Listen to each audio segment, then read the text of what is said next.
Yeah, what's really interesting about where we are now is it is a small village. It's absolutely representative of everywhere in this region. It's important because it's on one of the main roads, which gets absolutely chocker constantly. At the moment, it's still quite quiet, but it's where a lot of the relief supplies have to come. You can see people are just waking up here. They're all still sleeping outside. You can see their homes behind where they're sleeping have been utterly destroyed. But there's, at the moment, some relief coming here, but you can see people are just having to, as I say, sleep outside.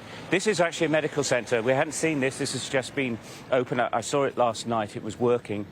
They'll be coming back here later. There are people, obviously, you can't see them because I say it is quite early, but it is, they'll be coming here in large numbers.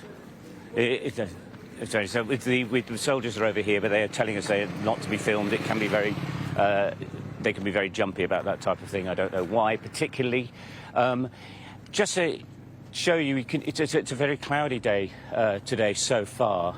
That can hamper the helicopters if the cloud remains. It's the most cloud we've seen so far. It could, of course, start raining, which makes matters worse. But you can see very, very high mountains, and there are lots of villages in there that still haven't been reached. Also, although, as we saw yesterday, the army are basically walking to areas if they need to, and we saw they had a lot of equipment with them, so they're packed up to be out for many days and nights. I think the big problem is the relief effort is getting underway. The international community is here. Lots of supplies are coming, but it's these roads. It's obviously clear now, but they get terribly bunged up with traffic, and it can take hours and hours to get absolutely anywhere. And then once you get beyond these type of roads, you're onto dirt tracks, and really small distances can take absolutely hours. And getting